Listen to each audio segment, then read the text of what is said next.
की तो समस्या है, सिर्फ दौड़ दौड़ कर जा नहीं सकती है ना आप बाला को ढूंढने। वैसे आप और मैं एक जैसे ही है, आप बाला को ढूंढने जा नहीं सकती और मैं ढूंढना ही नहीं चाहती। हाँ जीजा भाई, हम दोनों एक जैसे हैं, लेकिन फर्क सिर्फ इतना है कि मैं पैरों से लाचार हूं, तू दिल, दिमाग और आत्मा से लाचार है। हाँ, और ये सारे चाल वाले इस परिवार के नौटंकी से लाचार है। बिल्कुल सही। हर 10-15 दिन में कोई ना कोई उठ के बाहर चला जाता है, फिर सारे परिवार वाले उसे ढूंढने चले जाते हैं। यही होता है यहाँ बस। और बचे हुए चाल वाले हम इंतजार करते रहते हैं। मगर इंतजार करने के बाद में भी ऐसा कुछ भी नहीं होता जैसे तुम सबकी मंशा होती है। और आज भी इंतजार करो, कुछ अशुभ नहीं होगा। अरे डलिया माँ, लेकिन ई बार कहानी अलग है, और ई कहानी का किरदार है बाला, और जब बाला है तो कुछ तो होइबे करेगा। वो लोग कहीं फिर से ऐसी वैसी बातें ना करे जिससे बाला भैया फिर से जान देने के लिए निकल जाए। नहीं करेंगे वो लोग, क्योंकि उन्हें बाला भैया चाहिए। बाला भैया चाहिए? मतलब रमा, बाला भैया का सहारा लेकर, उनका इस्तेमाल करके वो हमें परेशान करने की कोशिश कर रहे हैं, हमें हराना चाहते हैं हर परिस्थिति में। देखना, वो बार बार बाला भैया की मर्दानगी को उकसाएंगे और बाला भैया भाभी से बुरा बर्ताव करेंगे और हम परेशान हो जाएंगे। आने वाले दिनों में इस सब के लिए तैयार रहना होगा हमें। बाला, कई बार होता है कि हाथी भी चींटी से परेशान हो जाता है, लेकिन उसके बदले हाथी जान देने जाता है क्या? हाँ, देखो बाला, ये बहुत ही अच्छा मौका है। आज की जीत के बाद तो मेरी घर वाली और उसका तरफदारी करने वाले लोगों का यही लग रहा होगा कि बस अब तो बाला हार ही गया। और अब तो उसका आत्मविश्वास और उम्मीद दोनों बहुत ऊंचाई पर चली गई होगी, और ऊंचे आत्मविश्वास और उम्मीद से भरे व्यक्ति को हराने की खुशी ज्यादा होती है बाला। हाँ, इसलिए बाला उठाओ और ये लड़ाई को अंजाम तक लेके जाओ, वो अंजाम तक जहां हम मर्दन की ताकत की चाल के साथ साथ पूरे समाज में एकदम पक्की हो जाए, और फिर कौनो औरत सर उठाने की हिम्मत भी न कर सके।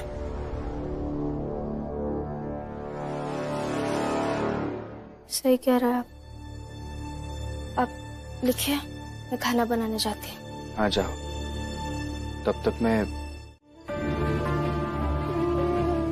पापा क्या सोचते हैं मायने रखता है, और हम भी चाहते हैं कि आप खुश रहें। और वैसे भी हम आपके घर का हिस्सा नहीं है, पड़ोसी को हर मसले पे फैसला लेने की जरूरत नहीं। आनंद,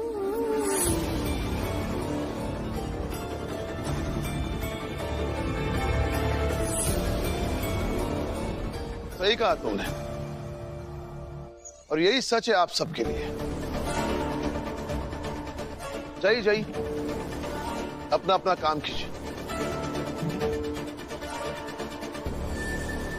ये जीजाबाई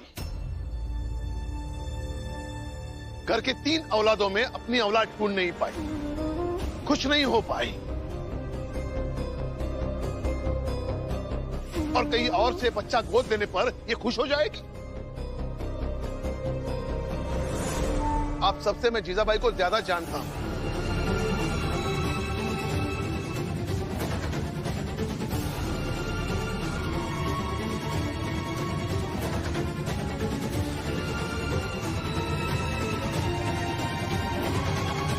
और मैं इसके लिए कुछ भी करूंगा।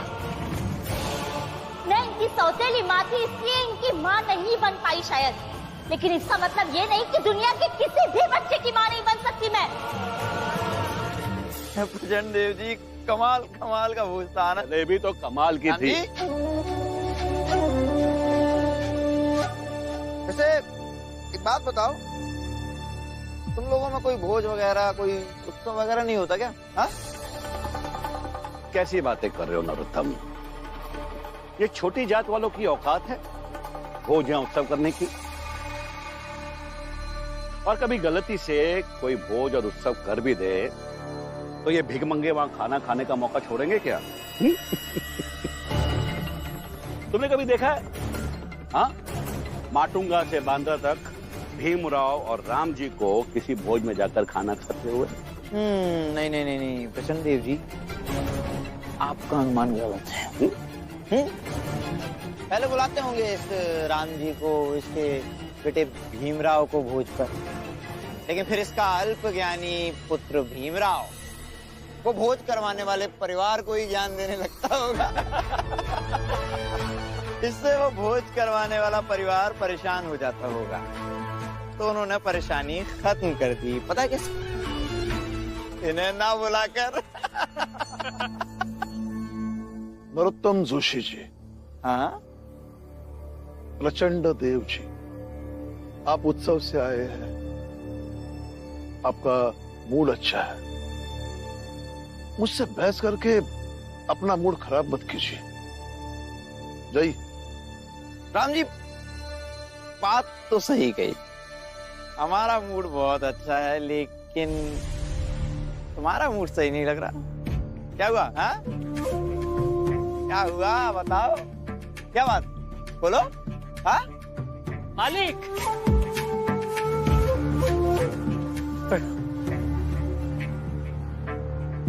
प्रणाम। हाँ। मैं कारण बताता हूँ। हाँ बताओ हितेश।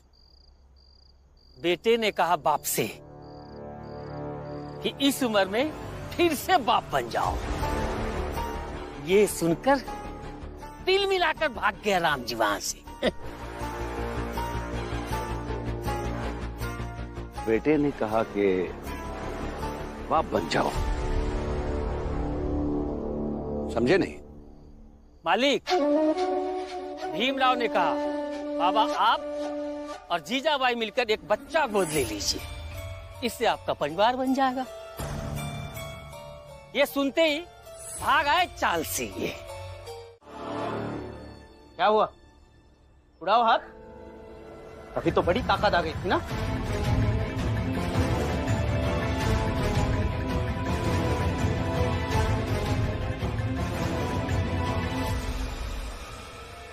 दीदी, आप आंखें बंद कीजिए ताकि आपको दिखे ही नहीं कि आपके सामने आपके पति है।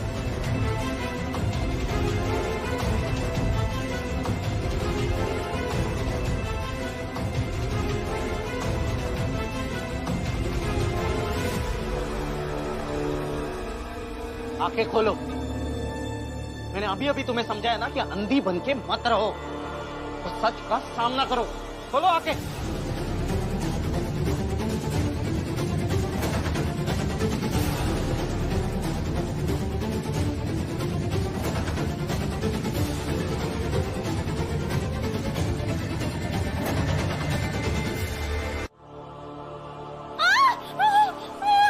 भाभी, भैया हाथ छोड़िए अभी भाभी का, बस हो गया अभी, हाथ छोड़िए भैया हाथ छोड़िए। हाथ छोड़ दीजिए। भीमराव, आप दोनों छोड़ दो, मैं खुद छोड़ाऊंगी अपना हाथ। अच्छा छुड़ाओ फिर, मैं भी देखता हूँ। भैया ये क्या कर रहे हैं आप?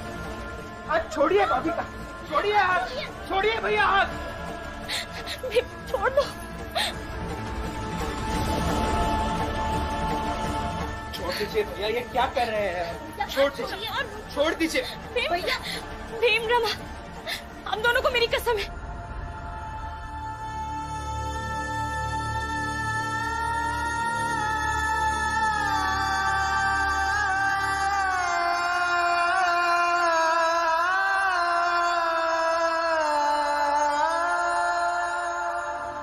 बुआ,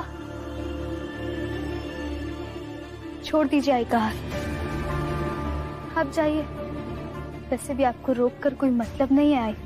हाँ, तो यही बात समझा दो अपनी बुआ को कि अब मुझे रोककर कोई मतलब नहीं है। आज मैं अपनी लड़ाई किसी भी तरह से जीत कर रहूंगी। अब भी सामान बांधकर यहाँ से निकल जाऊंगी, फिर देखती हूँ कौन क्या करता है।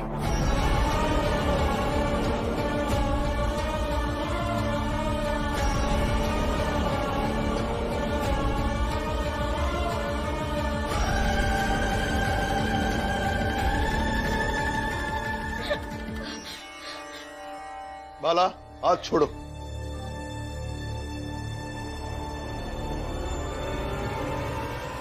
हाथ छोड़ो।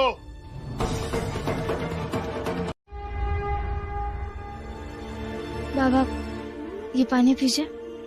दीदी चाय बना रही है, मैं लेकर आती हूँ।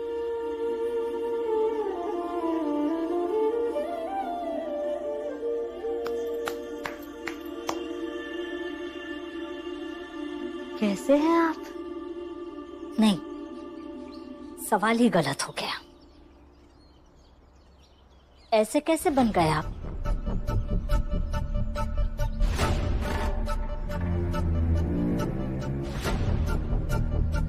तुम कहना क्या चाहती हो? देखा मैंने बाहर, बाला पर बहुत जोर जोर से चिल्ला रहे थे आप। आपका ये रूप तो कभी देखा ही नहीं मैंने। और क्यों चिल्ला रहे थे? क्योंकि बाला ने अपनी पत्नी का हाथ मरोड़ा था। और जो हर रोज आप मेरा भविष्य, मेरे सपने, मेरी ख्वाहिशें, मेरे सम्मान को मरोड़ते आए हैं, तब कहाँ गया था आपका ये रूप? तब नहीं देखा मैंने आपको कभी चिल्लाते हुए। देखो जीजाबाई, मुझे तुमसे कोई बात नहीं करनी। बात नहीं होगी और निर्णायक बात होगी।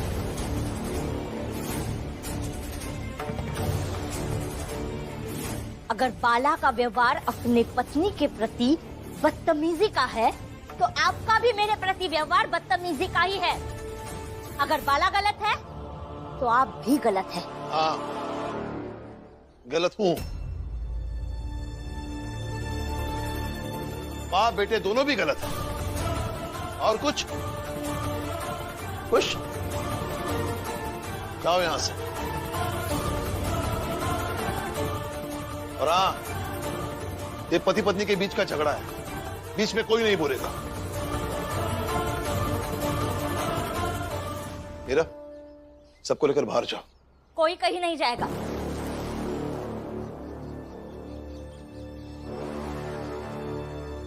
और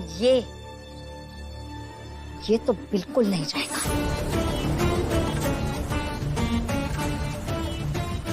क्या कहा था तुमने? मेरे लिए सही न्याय यही होगा कि मैं और तुम्हारे बाबा मिलकर एक बच्चा गोद ले ले। ऐसे लड़ोगे मेरी न्याय की लड़ाई? सुबह शाम अपना काम करते रहोगे और जैसे ही मैं दिखूंगी कहोगे कि मैं तो आपके ही न्याय की लड़ाई लड़ रहा था। भीम, फैसला अभी के अभी होगा। अपने पापा को समझा दो कि कल के कल ये मेरे साथ आएंगे और एक बच्चा गोद लेंगे। कल क्या? इस विषय पर बहुत बात हो चुकी है। हर रिश्ते के बीच बात करने की जगह होती है, समझने समझाने की सीमा होती है।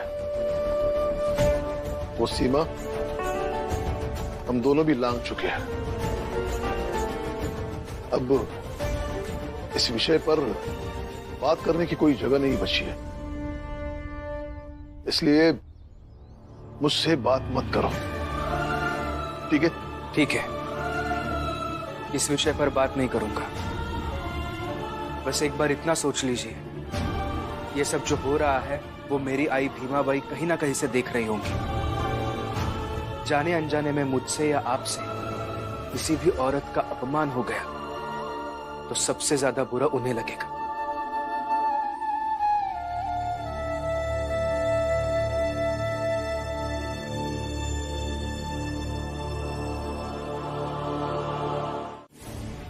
नहीं भीम, इस बार मत रोकना मुझे। क्योंकि तुम्हारे बाबा ने मुझसे माफी इसलिए मांगी क्योंकि भीमाबाई को बुरा लगेगा।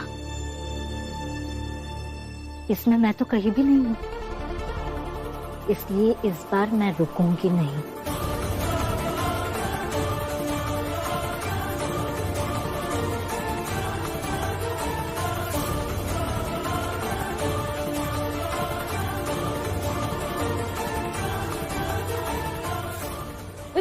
जीजाबाई जने रोक रहे हैं, मत जाओ। जीजाबाई रुकिए ना, मत जाओ। उसे रोकने कोई नहीं जाएगा। जहां जाना चाहे जाए, कोई नहीं जाएगा।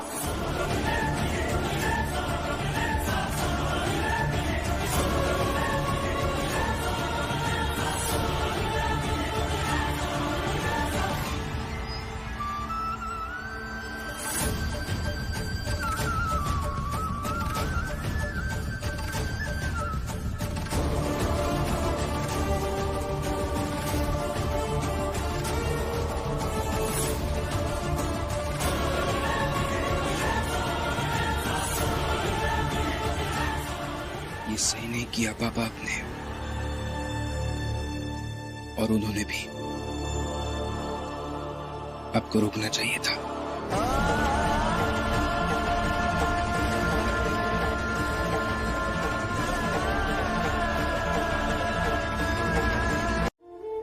हाँ,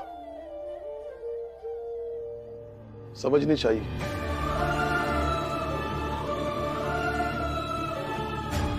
मुझे भीम की बात समझनी चाहिए। वहां बाहर बाला, आनंद यही कह रहे थे।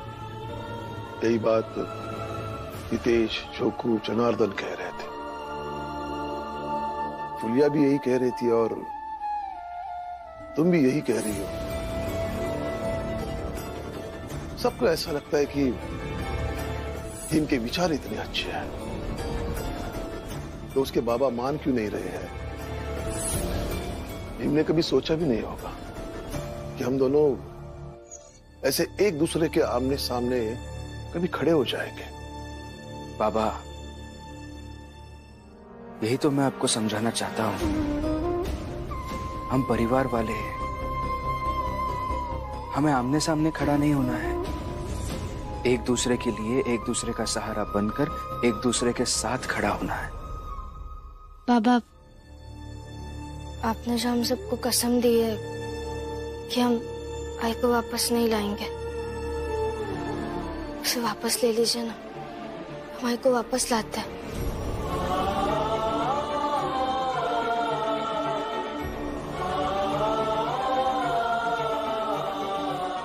ये कुछ सब्जियां लाए, अगर खाना बना कर दे सको तो दे दो, नहीं तो बाहर जाकर के ही खा लूंगा। पापा, हम आपके फैसले से नाराज हैं, आपसे नहीं। और हम आपको पराया नहीं मानते। मैं बनाती हूँ खाना।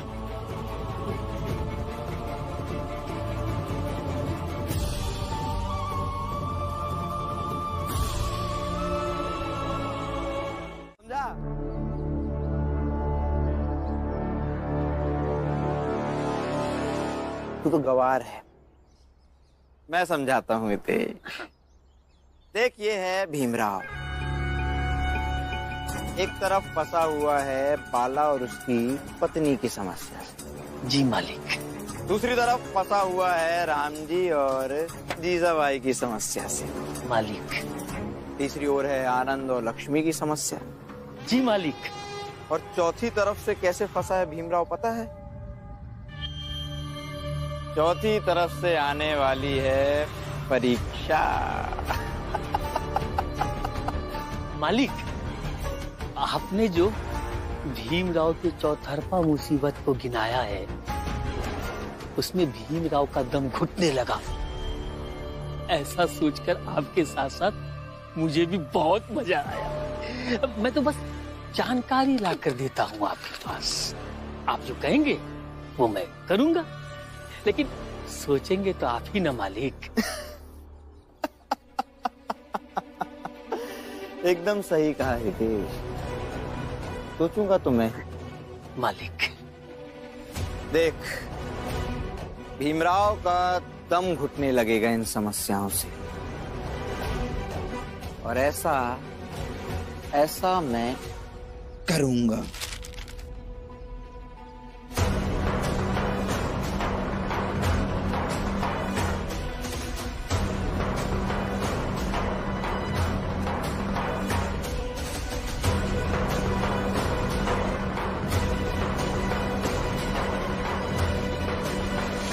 और मालिक, इस बार बात ये है कि भीमराव जिन समस्याओं से घिरा है उनमें से ज्यादातर समस्याएं उसके अपनों की उत्पन्न की हुई है।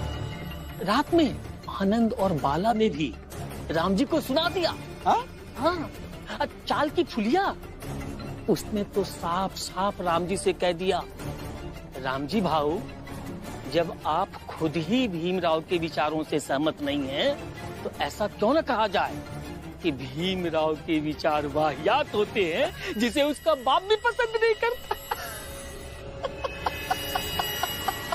बाबा को मेरी सोच से नहीं,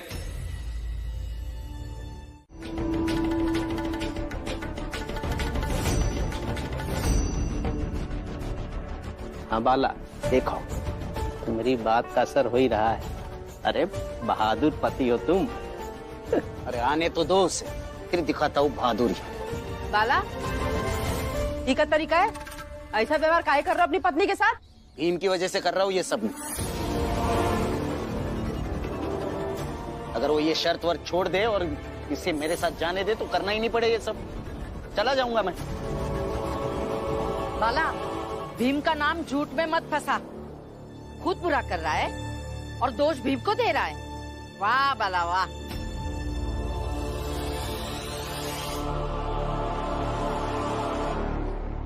लीजिए चाय।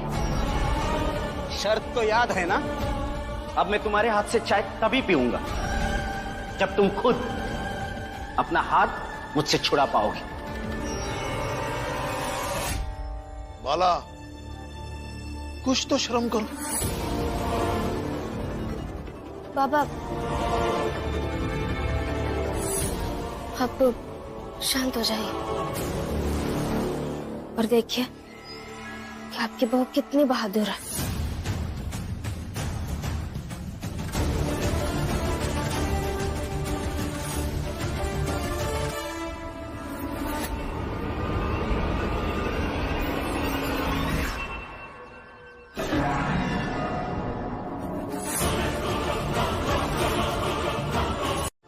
जोर लगाइए भाभी, और ताकत लगाइए। दुर्बल को न सताइए, जाकी मोटी हाय, बिना जीव की सांस सो लोह भस्म हो जाए, लोह भस्म हो जाए।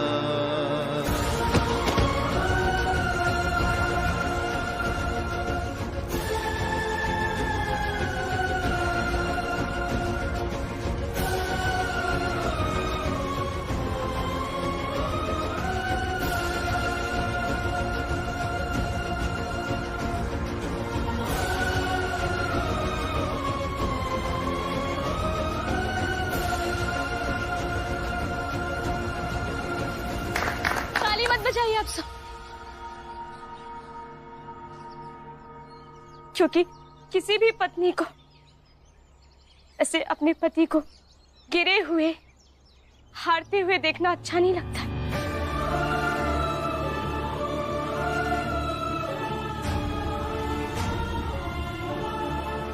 मैं जानती थी कि ऐसा ही कुछ करेंगे, इसलिए बार बार कह रही थी कि वहां पर आकर चाय पी लीजिए, लेकिन इनकी जिद थी कैसे कैसे समझाऊं इन्हें कि हर जिद अच्छी नहीं होती है और आपकी हर जिद बुरी है।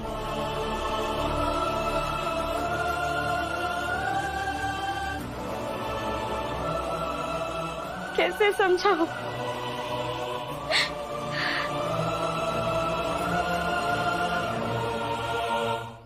भाषण मत दो और चली जाओ यहां से।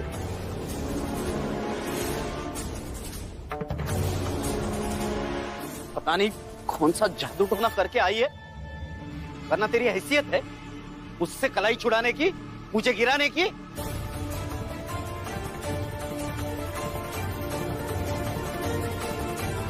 मीरा, बहू के चीखने की आवाज बाला तक पहुंच रही होगी,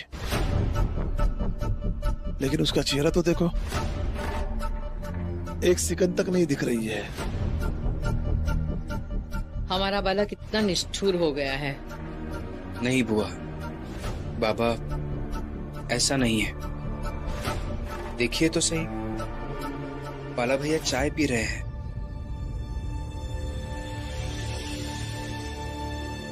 और इसका मतलब यही होता है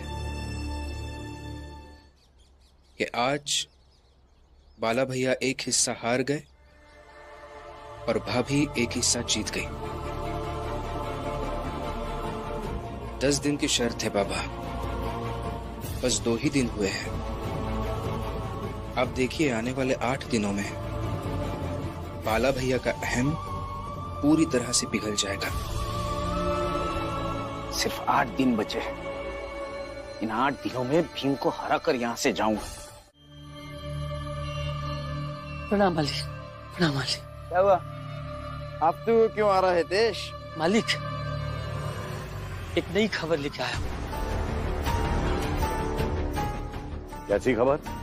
मालिक, जीजाबाई जब घर छोड़कर चली गई तो मुझे लगा कि राम जी के घर की समस्या खत्म हो गई, मगर जीजाबाई ने एक वकील भेज दिया अपना। वो न्याय मांगने आया है और वो साफ साफ कह रहा है कि भीमराव के घर के सभी लोगों को जेल जाना पड़ेगा।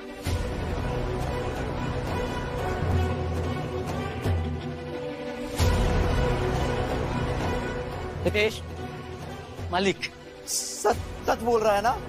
आज तक मैंने कभी आप लोगों से झूठ बोला है? शाबाश, बहुत खूब। हितेश, मालिक तुम्हें पता है कि वो वकील इस समय कहाँ है? चाल में। हाँ? हाँ। हितेश, मालिक अब पौधे तुम लगा। जी मालिक। हम जाते हैं चौल।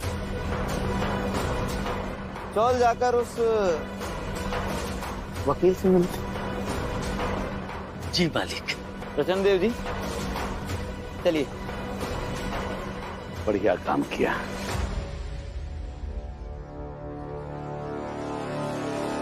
सब्जी लेने के बहाने आप भाग नहीं सकते।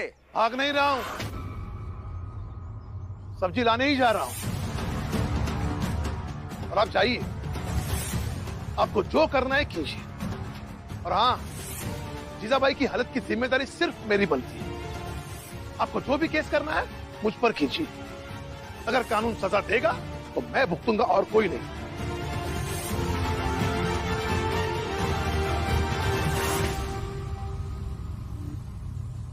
वो क्या है ना कि केस में सबके नाम लिखे हुए हैं, तो सजा भी सबको मिलेगी।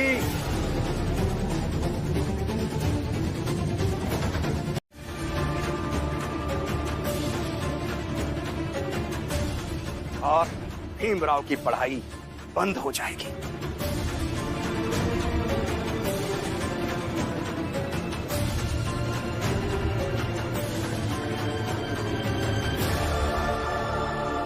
और जो आपकी ये परिवार की 3 बहुएं बाहर नौकरी ढूंढने के लिए जा रही हैं, और एक बार जब उन्हें सजा मिल जाएगी तो जरा सोचिए, जब ये काम मांगने जाएंगी तो उन्हें कौन काम देगा?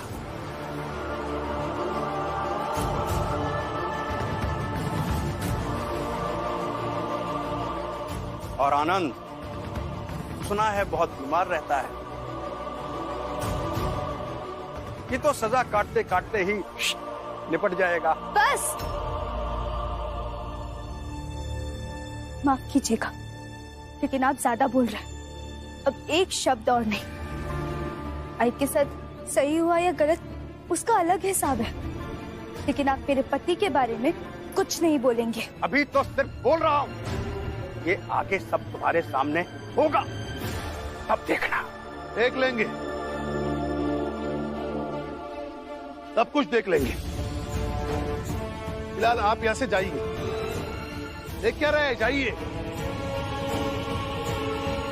जाइए वकील साहब, हम चाल वाले इस बात के गवाह हैं कि इस परिवार ने कभी भी जीजाबाई के साथ जाति नहीं की है।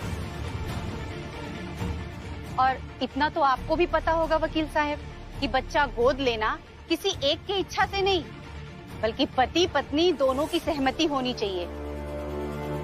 जीजाबाई चाहती हैं, लेकिन रामजी भाऊ नहीं चाहते। एक बच्चा गोद लेने के लिए इतना बड़ा बखेड़ा करने का जीजाबाई को कोई हक नहीं है। तो दोषी ये लोग नहीं, बल्कि जीजाबाई खुद हैं, जो अपने ही परिवार के साथ ऐसा कर रही हैं। आपके ऊपर भी अदालत होगी, वहां समझदार लोग होंगे, वो समझेंगे इन बातों को। और हाँ, बच्चा गोद लेने का मसला अगर भूल जाए तो इस परिवार ने जीजाबाई को कभी कोई तकलीफ नहीं दी है। आपसी मतभेद के बावजूद इन लोगों ने जीजाबाई का पूरा ध्यान रखा है।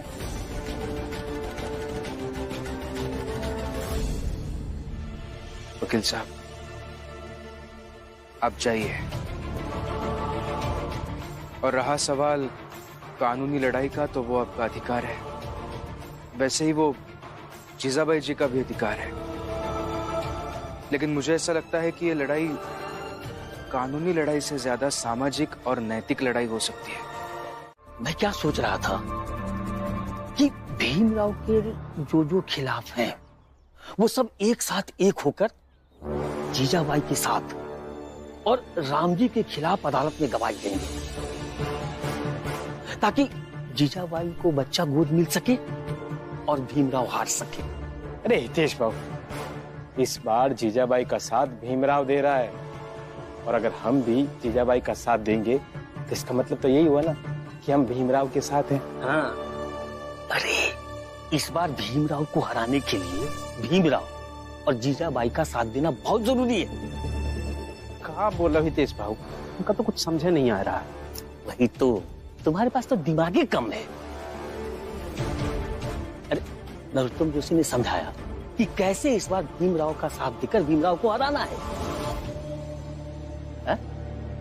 क्योंकि अगर इस बार जीजाबाई जीत गई तो आगे से भी जीजाबाई ही जीतेगी इस घर में,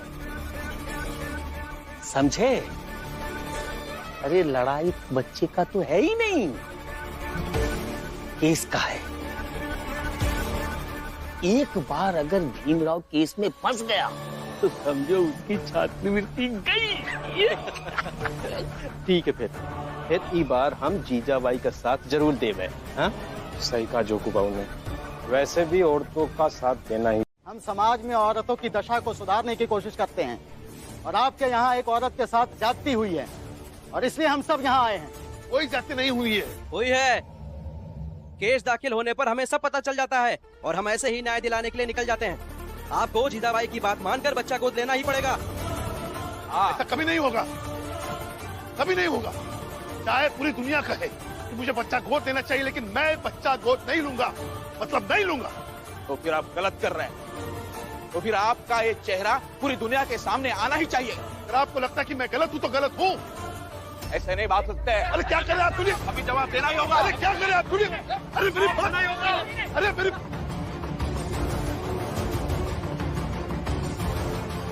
छोड़ो, अरे छोड़ दो भैया, ये क्या कर रहे हो?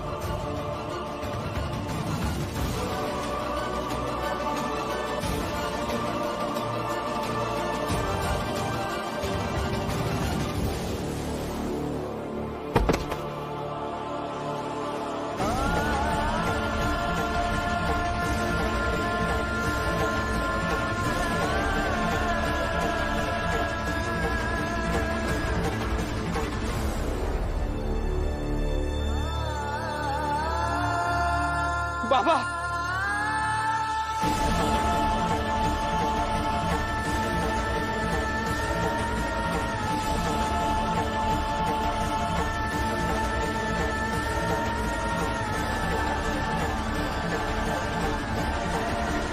बस हो गया,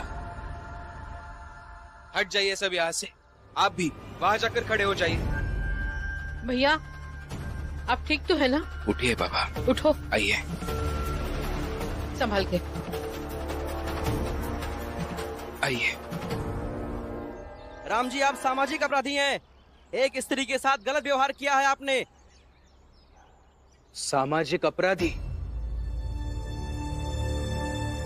क्या आप में से कोई भी जानता भी है कि ये कौन है? ये वो रामजी सकपाल है जिनका ये मानना है कि पति पत्नी का रिश्ता दोस्त की तरह होना चाहिए।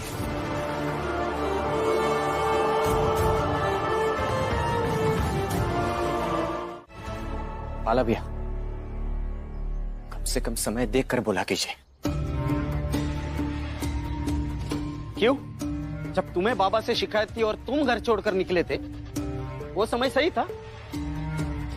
और अगर मेरे बोलने से इतनी दिक्कत है ना आनंद, तो जाकर अपने छोटे भाई भीम से कहो कि मुझे मेरी पत्नी को यहाँ से ले जाने दो। बाला भैया, वो मसला अलग है और मैं जो आपको समझाने की कोशिश कर रहा हूँ वो मसला अलग। अच्छा, तो अब तुम भी मुझे समझाओगे? तुम्हें भी ऐसे लगने लगा है कि तुम अपने बड़े भाई से ज्यादा समझदार हो? नहीं बाला भैया। बस आनंद, और बहस मत करो, तो जाकर अपना काम करो, मुझे अपना काम करने दो। जाओ यहां से।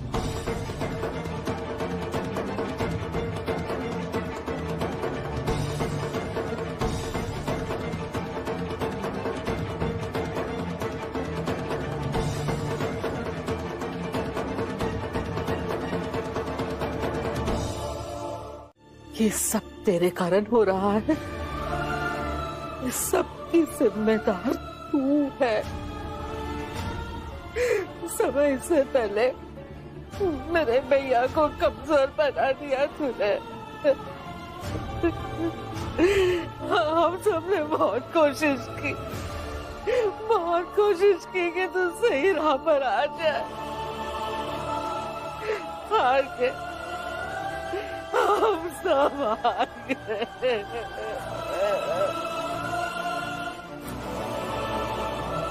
जेल जाने के बाद अब भैया थोड़े संभले हैं, अब वो थोड़े अच्छे हो रहे हैं। ये घर जैसा लग रहा है।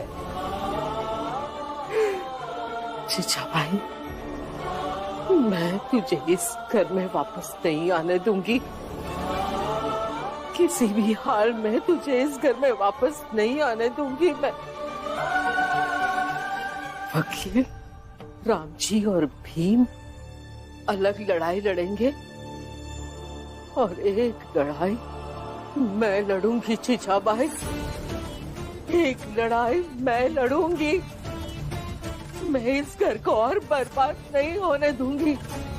मैं तुझे इस घर में कभी नहीं आने दूंगी। देखो भी, तुम्हें अच्छे से याद होगा, ऐसे मसलों पर मैं पहले भी तुम्हारी मदद कर चुका हूँ। अंग्रेज अफसरों के बीच कुछ लोग मेरे परिचित हैं, उनसे कहकर मैं ये केस रुकवा सकता हूँ, अगर तुम चाहो तो। मगर यही ना कि मैं भाभी को आपके साथ जाने दूंगा तभी आप ये सब करेंगे?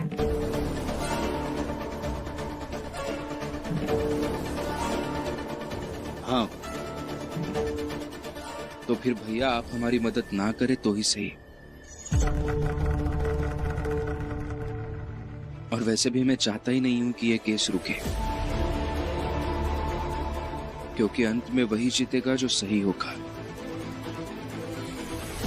और भैया, आपने ऐसा सोचा भी कैसे कि ये भीमराव कानूनी लड़ाई रोकने की पैरवी करेगा?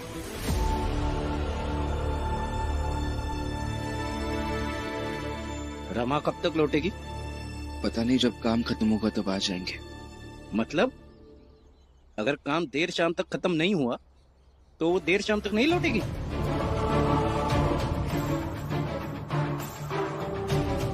नहीं,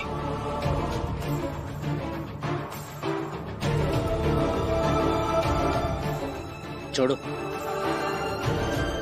मैं ही देखता हूं।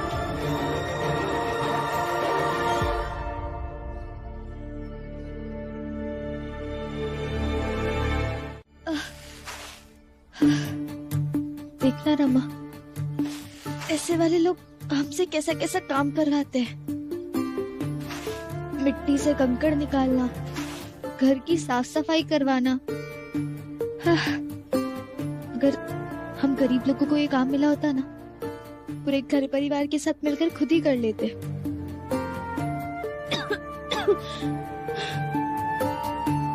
ऐसा ही होता है लक्ष्मी, ये गंदगी भरे काम ये अमीर लोग पैसे देकर हमसे करा लेते हैं और खुद बिल्कुल साफ और खुश रहते हैं। कोई समस्या ही नहीं होती जीवन में। नहीं दीदी, ऐसा नहीं है। हर किसी की कुछ ना कुछ समस्या होती होगी, बस समस्या से जूझना जिसे आ जाएगा ना।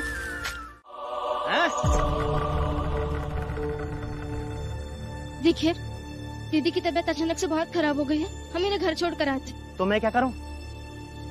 मुझे इससे कोई लेना देना नहीं है। तुम तीनों ने कहा था कि 2 दिनों में इस सारी मिट्टी से कंकड़ छान कर दोगी, फिर ऐसे कैसे जा सकती हो? देखिए, इनकी तबीयत सच में बहुत खराब हो गई है, हम आपका काम आके कर देंगे। काम करने से मतलब? देखो, पहले सारा काम करो, फिर तुम्हें जहाँ जाना है जाओ। अरे वो भूमि में बेहोश हो गई होगी, मरी नहीं है। कैसी बातें कर रहे हो आप? देखिए, 2 दिन का समय लिया था ना, कल आपका काम हो जाएगा। दीदी, और कल काम नहीं हुआ तो? काम शुरू करने से पहले तो बड़ी बड़ी बातें कर रही थी, अब टाल मटोल कर रही हो? हैं? टाल नहीं रहे, हमने कहा ना आपका काम कल हो जाएगा। अरे भाड़ में गया काम। भाड़ में गया काम मतलब क्या तुम्हारा?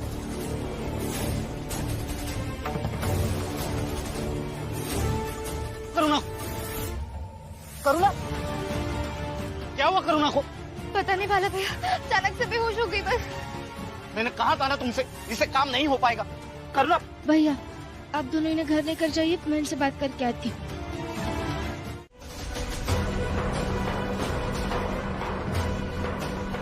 मैं इस पर वो सब लिख देता हूँ जो हमारे बीच तय हुआ है। रमा, तुम बस अंगूठा लगा देना, ठीक है? दीजिए, मैं लिखकर हस्ताक्षर कर देती हूँ। क्या तुम्हें पढ़ना लिखना आता है? हाँ,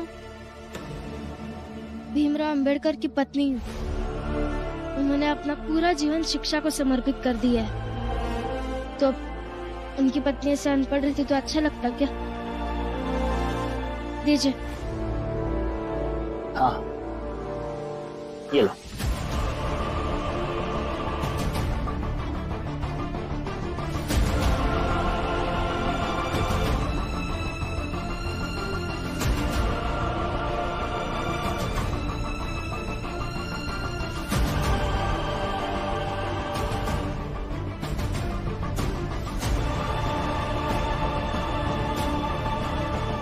आती हूँ।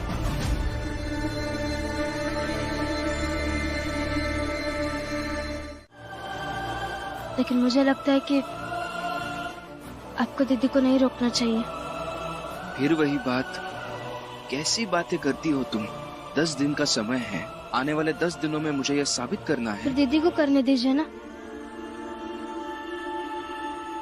जीवन भर दीदी के साथ नहीं रहेंगे। ये शर्त आपने जरूर लगाई है, मगर अब इस शर्त को दीदी को पूरा करने दीजिए। इसलिए अब जरूरी है कि दीदी बाला भैया के सामने खुद खड़ी होकर सही और गलत की बात करे।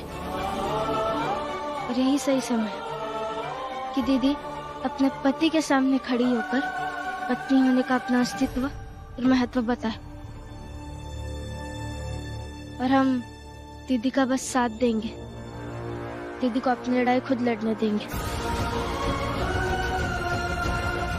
और हमारी दीदी है ही बहुत मजबूत, हाथ में रस्सी बांधकर खींचने का हौसला रखती है।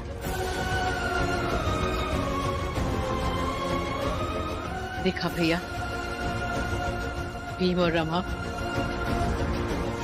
बहुत समझदारी वाली बातें कर रहे हैं।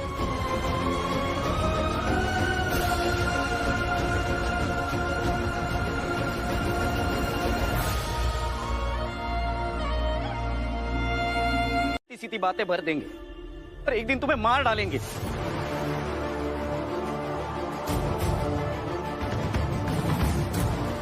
दीदी, पति के रूप में बाला भैया की चिंता जायज है।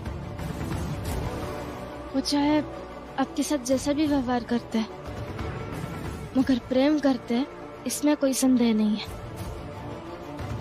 हाँ भाभी, मुझे भी ऐसा ही लग रहा है कि अब आगे का जो भी फैसला होगा वो आपको करना चाहिए।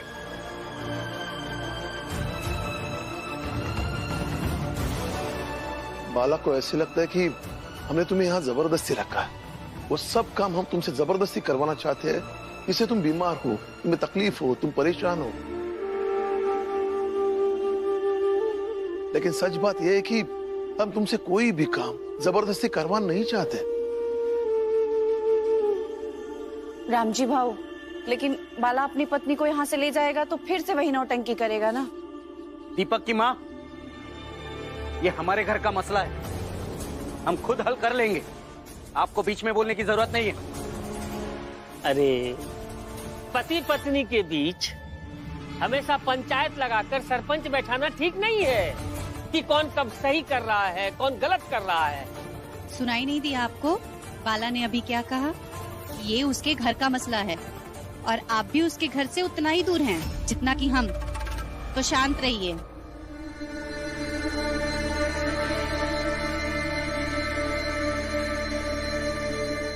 देखो करुणा, तुम्हें ऐसे रोज रोज बेहोश देखूंगा तो मुझे अच्छा लगेगा क्या? देखो, मैं दोबारा तुम पर कभी हाथ नहीं उठाऊंगा, और कभी उठा लिया तो थाने जाकर शिकायत कर देना और वापस यहाँ चले आना।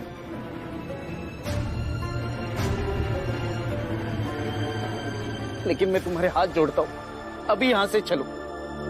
मैं तुम्हें ऐसे नहीं देख सकता। सुनो मेरी बात।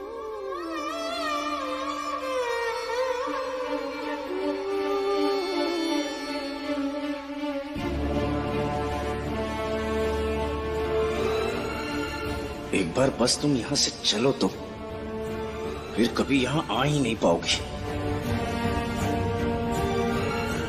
ठीक है।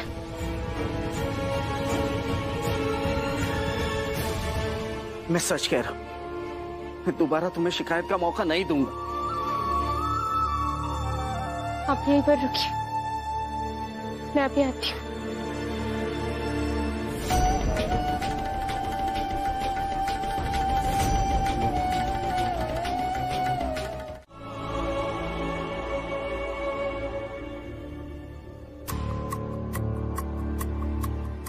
ये क्या कह रही है रमा? वो दीदी कह रही थी कि बाला भैया का बदलना पहले असंभव लग रहा था, मगर अब आपके कारण वो संभव लग रहा है। मेरे कारण नहीं रमा, बल्कि तुम सबके कारण। दीदी, मैं आपसे एक बात कहना चाहती हूँ। क्या? देखिए दीदी, बाला भैया को फिर से कभी भी ऐसे मत कहिएगा कि रिश्ते टूटे तो टूटे, क्योंकि रिश्ते टूटने नहीं चाहिए। और हमारे घर में पहले से ही बहुत सारे रिश्ते टूटे, और फिर और एक टूट जाएगा तो और ऐसे टूटे हुए रिश्ते बहुत तकलीफ देते हैं।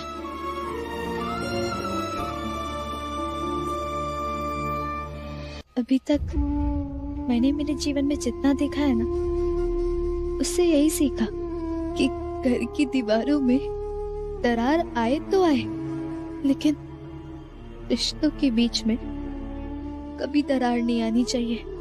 टूटना तो बहुत दूर की बात है। और रमा,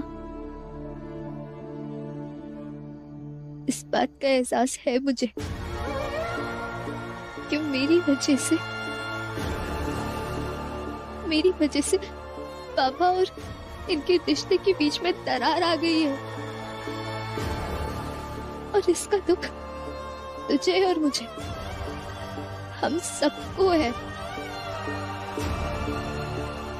मैं भी तेरी तरह अपने पापा और अपनी बुआ के साथ रहना चाहती हूँ, अपने परिवार के साथ रहना चाहती हूँ, लेकिन क्या करूँ?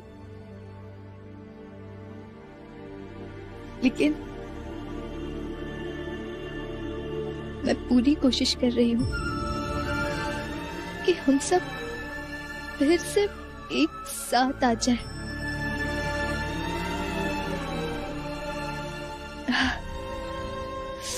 चलती हूँ, आप ख्याल रखिए अपना।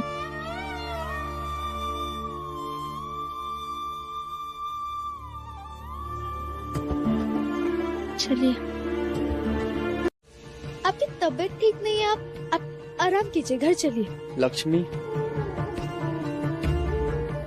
आखिर घर पे कब तक बैठा रहूंगा? दलिया माँ के घर का किराया भी तो देना होगा ना।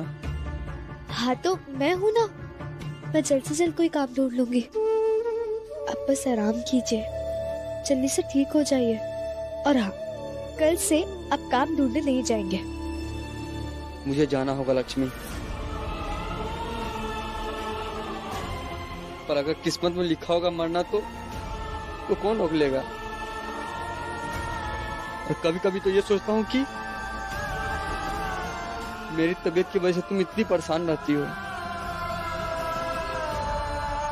इससे तो अच्छा है कि मैं मर ही जाऊं। बस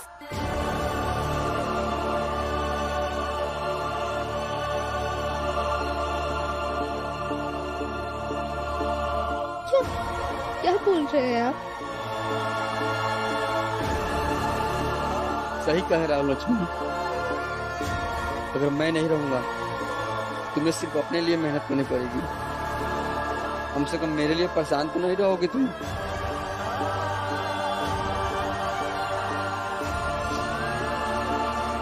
हो गया आपका? चलिए घर।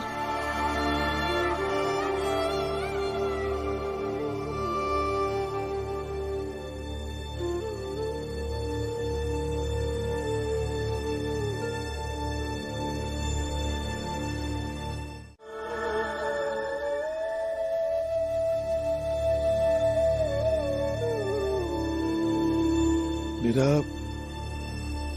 मुझ पर विश्वास है ना?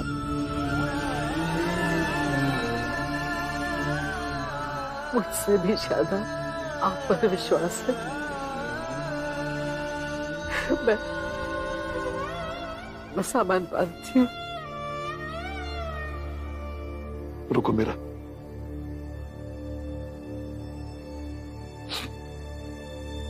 सामान बांधने से पहले एक काम करना होगा। जीजा भाई ने एक जो चिट्ठी भेजी थी वो मैंने तो फाड़ दी थी, लेकिन मुझे पूरा विश्वास है वो चिट्ठी भीम ने जोड़ दी हो।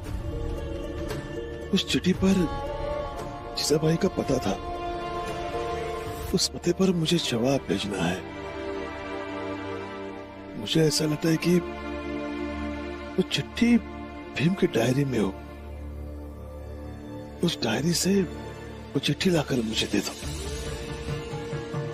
तब तक मैं जीजा भाई को चिट्ठी लिखता हूं, आखिरी चिट्ठी। फिर जीजा भाई को ये रामजी सकपाल कभी देखने को ही नहीं मिलेगा। तुम्हें तो सब याद होगा ना कि तुम भी भूल गए सब। मासी, मुझे भाई आया है।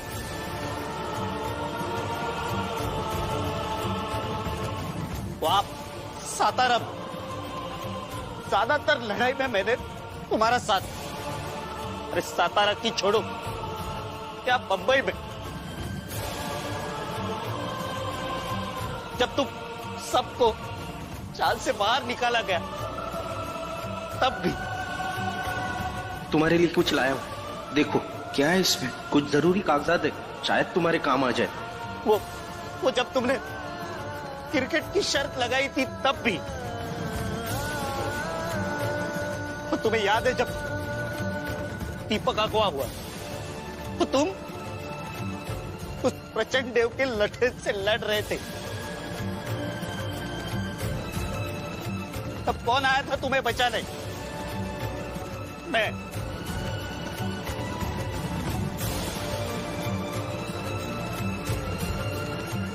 जब वो पंचायत वाले तुम्हें पेड़ से बांध कर मारने वाले थे, अब उस अंग्रेज अधिकारी को कौन लेकर आया था? ये तुम्हारा बाला भैया।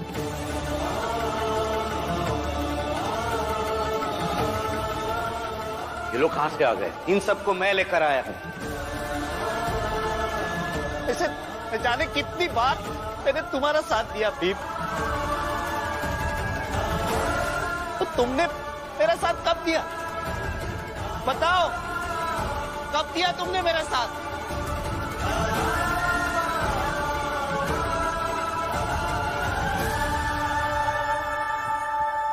भैया, बाहर आपस में दोनों भाई बहस कर रहे हैं। अब सही कह रहे हैं भैया, मैं कभी आपका साथ नहीं दे पाया। मगर क्यों भीम, क्यों नहीं दे पाए तुम मेरा साथ?